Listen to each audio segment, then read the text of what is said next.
Sponsored by Zentavos. Keep more of your money. Welcome back to Ask Sloan. I'm Ben. I'm Sloan. And today we're going to be talking about climbing the ladder with Ben and Sloan. So, I'm somebody that has always viewed people, I want to say, at the top of the ladder and the bottom of the ladder the top of the ladder being success. Okay. Right. And so what types of success? There is worldly success, which is, attaining high achievements. And then there's, non-secular success, which is spiritual growth and trying to attain success in God's eyes. And so I wanted to start with the worldly success, right? Okay. And I wanted to talk about also when it comes to the spiritual success, they might intertwine at some point. What does that necessarily look like to you, right? So beginning with first on the bottom, we're on the ground and we're trying to climb this ladder. Okay. And so when it comes to establishing your beliefs, what does it look like when you have no beliefs and you need to establish them? Man, I don't know. That's a tough question, Ben. I've never been in that position where I had no beliefs. Do you feel like people are indoctrinated, and everybody has beliefs? Well, I think some people are indoctrinated, and I would say absolutely everybody has beliefs, right? We talked about in one of our episodes, the foundation of who we are is beliefs. In my opinion, and in the research that I've done, the studying that I've done about psychology and what makes up, our humanity, who we are.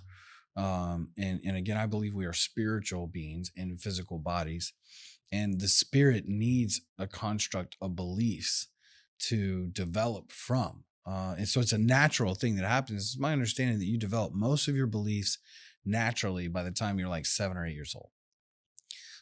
And most of us don't really like, is that a form of indoctrination? Okay. So I would say yes, but there's anomalies, right? Like I've met people that came from the exact same background and one believes in God and one doesn't, right? Like people that have gone through the exact same instruction and one has this belief structure and one has this belief structure. Okay. And so it's not just indoctrination, but it's also experience. It's also relationship. It's a lot of different things that kind of develop those innate beliefs. Okay. And I would say, even if you're agnostic or atheist or whatever, like you have a belief structure, even if it's not in a supreme being or creation or something like that. Like evolution takes a lot of faith, a lot of belief, because there's all that knowledge. You're really, I don't even know if you're reading it anymore. It's just taught to you. And so you think that's what it is. But I mean, how many of us met the scientists that actually produced probably none of us. The journals that create, like Darwin believed in God, but he's the poster child for no God evolution. I don't know, it's weird, but yeah. So I think that question is really hard. I don't know that I could answer that question. What does it look like without a belief system? I think everyone has one.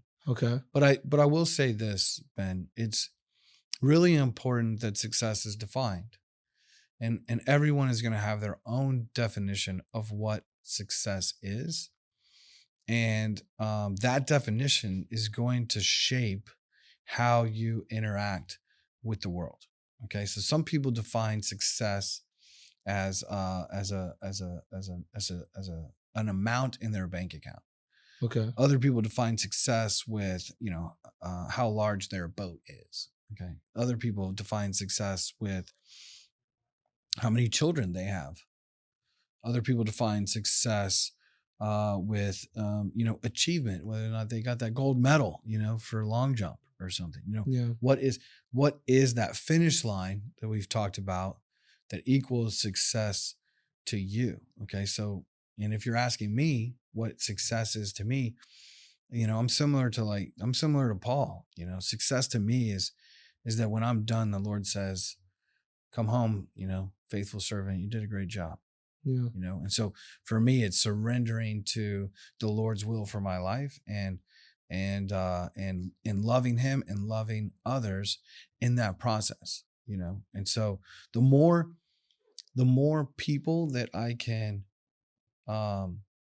help, right? And help is a weird word in my opinion. Like, we all need help, quote unquote, but I mean, I like to help others. You know what I mean? Like, I Yeah. like to be a part of either saving people money, helping them achieve their financial goals, helping them achieve their dreams, learning how to be a business owner, learning about faith or God, or how to be a great spouse or a Yeah. good, parent, so on and so forth. Like, I wanted all of those things. And so Yeah. the wisdom that I've gathered along the way, I like to share it like candy. So that's success to me, is basically passing it on and getting to that next level, whatever that finish line is for me. Okay. So I think that one of the things that we've touched on in the past is, personal development and how who you are as a person and the way that you've broken it down, right? You've broken down a person by their beliefs, their attitudes, and things like that.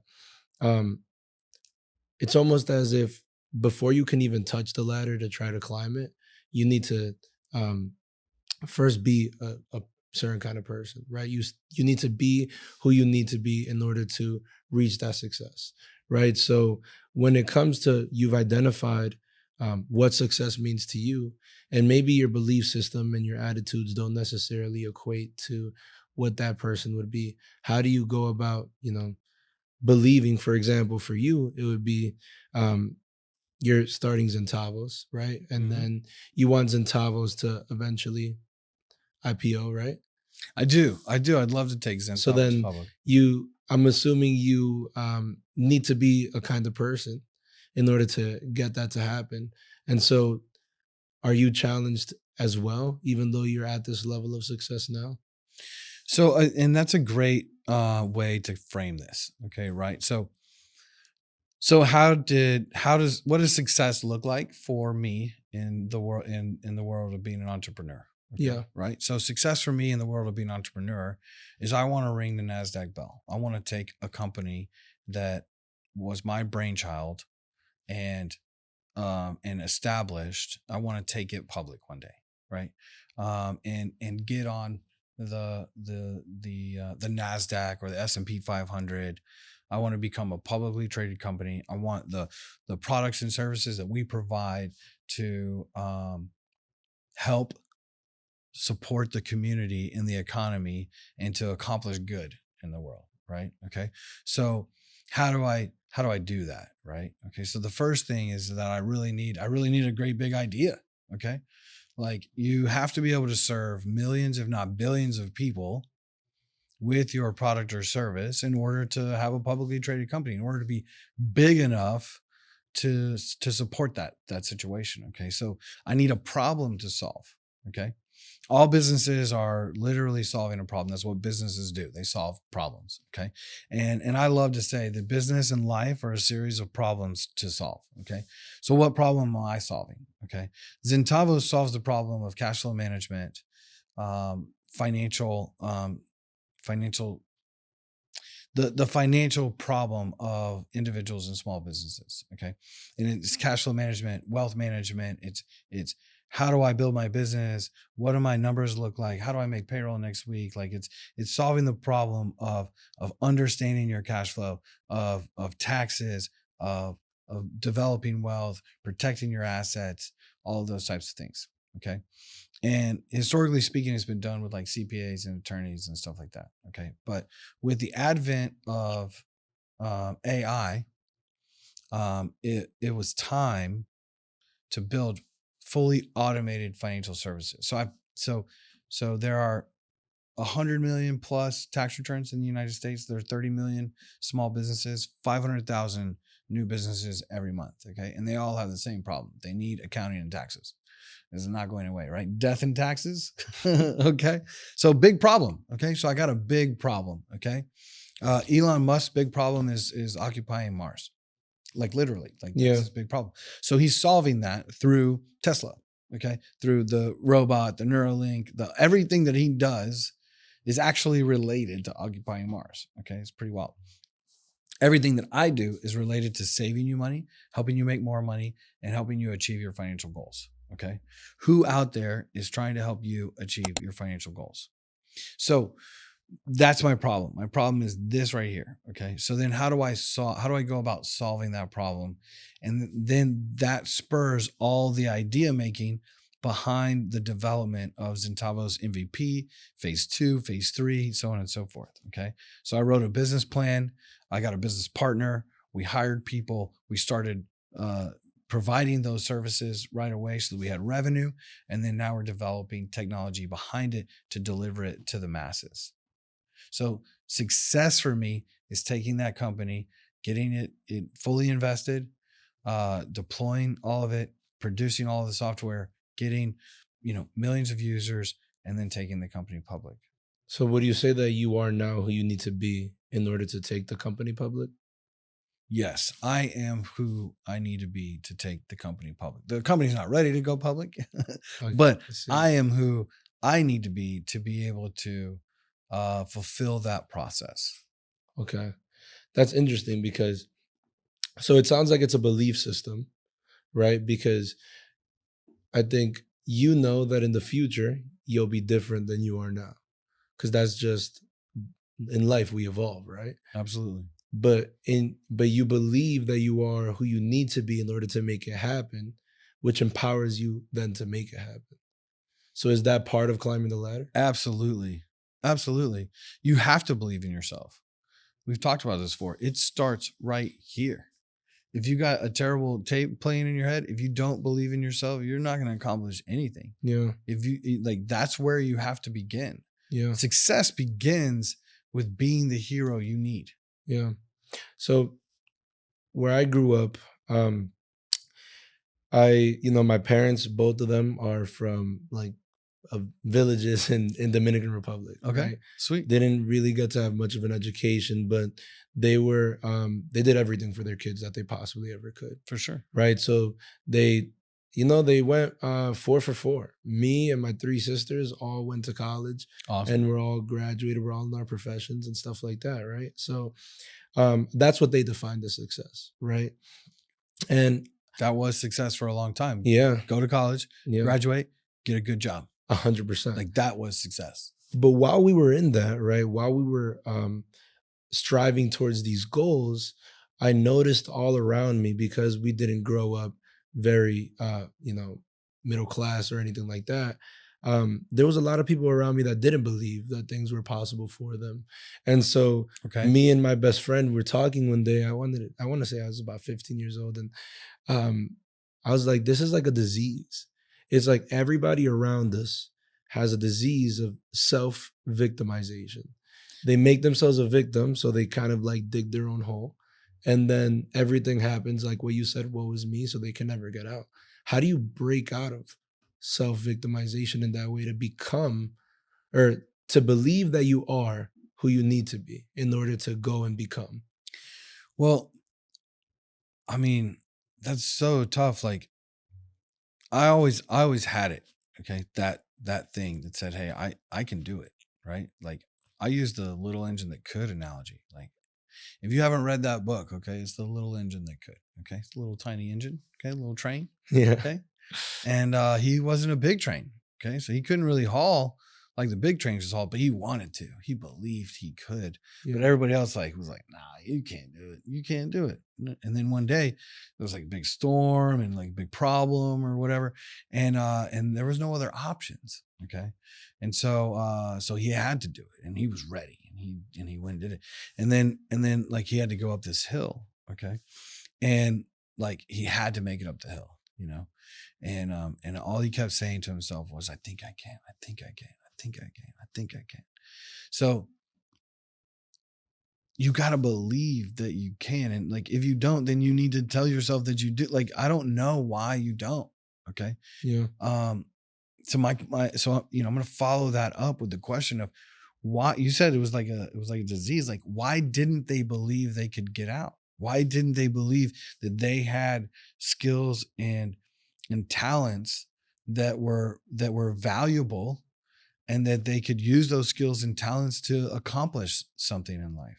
Why? Like what caused them to not believe? So I think that One of the reasons, well, I think it's a plethora of reasons, right? I think that one of the things is exposure, right? I think that I was blessed with the opportunity to have exposure to um, people that are living lives that are outside of the life I was living. So I was able to So see things. they didn't have exposure? I don't. The thing is that exposure through the TV and exposure in real life is two completely different worlds. Because when you Okay. look through the TV, you're like, this is possible for everybody in the TV. You know what I mean? Your Okay. favorite rapper in the TV, Okay. you're that celebrity in the TV, right? That person, there's a celebrity now. She's super famous. She was on one of Kanye West's albums Okay. way back before he got canceled. And she's from my town. Her name is 070 Shake. Okay. And she was a huge inspiration to so many people because she grew up in similar situations as everyone, except she believed that she could, so she did. Yeah. Right? It's like what you're saying. It's literally what it takes. I mean, it's not rocket science. But that's that could be a delusional belief, right? well, And not everybody, here's, people want to be realists. I mean, yes and no. So I've 100% met people that don't believe that they can become a billionaire. Okay. And to be fair, there's like 3,000 or so billionaires in a world of 8 billion people. Okay. So it's not something that is, it's 99% probable you're going to fail if you try that. Yeah. I'm trying that. Like I've been trying that for a minute and I haven't made it yet. And if I don't make it, the question is, am I going to be like all depressed and sad and kill myself because I didn't make it? Absolutely not. I mean, my attitude is like, if I shoot for $1 billion and I end up somewhere around $1 million, I'll be good, bro. Like that's fine. Like, you know what I mean? Like, yeah. Like if like the higher I can shoot, wherever I miss is going to be great. I mean, right? Yeah. Okay. So like, that's my perspective. Shoot for the stars, you fall on the moon. And then my other perspective is like, if they did it, so I try everything I can not to be a fanboy. Okay. Like they're just like me. Like there's no difference in these people than me. Most of them just found themselves into the right circles, built the right relationships and used their talents to achieve. And that's really what it takes. So, I mean, so the travesty you're referring to, I mean, I want to combat it. You know what I mean? I want to give them the tools and resources they need because everyone can make it. I agree. 100%. Everyone, right? And I agree. and then when we identify that, it's 3 things. It's number 1, believing in yourself and knowing the talents that you have, whatever they are. Okay. Well, growing up, I thought that there was 2 types of business. There were restaurants and there was retail. Yeah. Right. Yeah. Man, there's all kinds of like everything in this room is made by somebody. Okay. 100%. Everything. Yeah. The paper, the ink, the cameras, the lights, the rugs, like the thread in the rug, like everything is made by somebody. Okay.